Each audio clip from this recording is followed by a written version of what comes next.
This is Radio Now 95.3 FM. Come for the news, stay for informed conversations.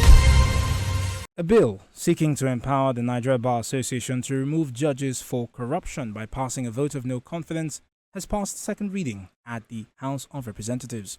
If signed into law, the Nigeria Bar Association (NBA) will have the right to receive petitions against any erring judicial officer, conduct an investigation and trigger the removal of the judicial officer via a two-thirds vote of no confidence. Our guest in this conversation is Bulus Atsen, a legal practitioner and former chairman of the Nigeria Bar Association Abuja chapter. Mr. Atsen, good morning. Thank you for joining us on the conversation. Thank you for having me, Stephen. Interesting bill that we have here. Can you share with us your thoughts or your reactions to it passing its second reading? So let me lay some kind of a foundation. There's an urgent need for judicial reform, and that has been articulated by so many persons in Nigeria and outside Nigeria. However, this French bill, I will call it, that is pending before the National Assembly, appears not to be one of the ways by which this highly sought-after reform will be achieved. You know, the bill sponsored by Honorable Afam Ogene seeks to confer on the NBA the power to sanction erring judges, right? So we have three arms of government: the executive, the judiciary, and the legislature. And while NBA interfaces with all these three arms of government, NBA is not one of the arms of government.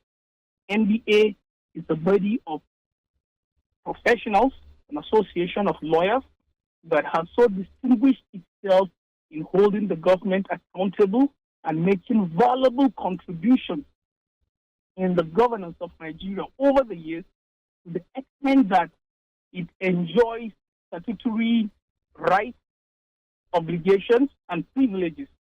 But that does not put it in a place that it can sanction judges. To start with, the NBA does not appoint. So what would confer on it the right or the obligation or the powers or the authority to sanction? There's a body that sanctions, and you know, one could feel if you watch the presentation of the state bill, you could feel the deep desire of the sponsors for reforms. But as I said earlier on,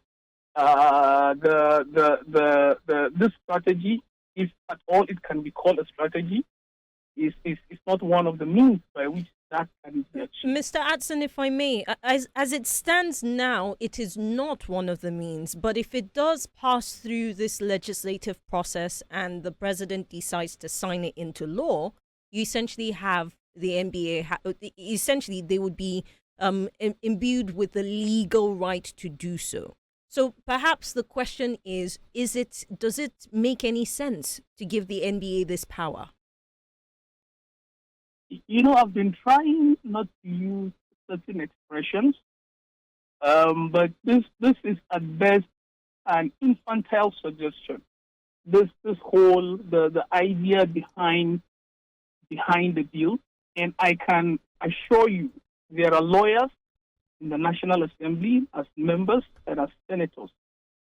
And of course, even the NBA, I'm not speaking for the NBA as the president or any of its officials at the right time will do so, but I can assure you that when it does so, it will object to this. The NBA knows better, it knows its place, it knows what it should do. And this is not one of it. If there are processes or procedures that would be put in place for the NBA to make significant contributions in the disciplinary processes of judicial officers, then that's a welcome development in order to improve the existing structure.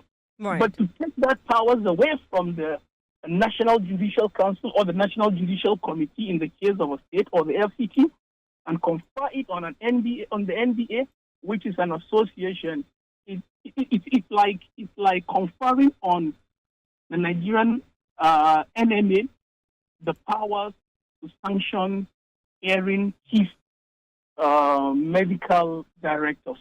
So if we were to, it's clear that judicial reform is what the lawmakers are after, reform that does reduce corruption or, negates it altogether.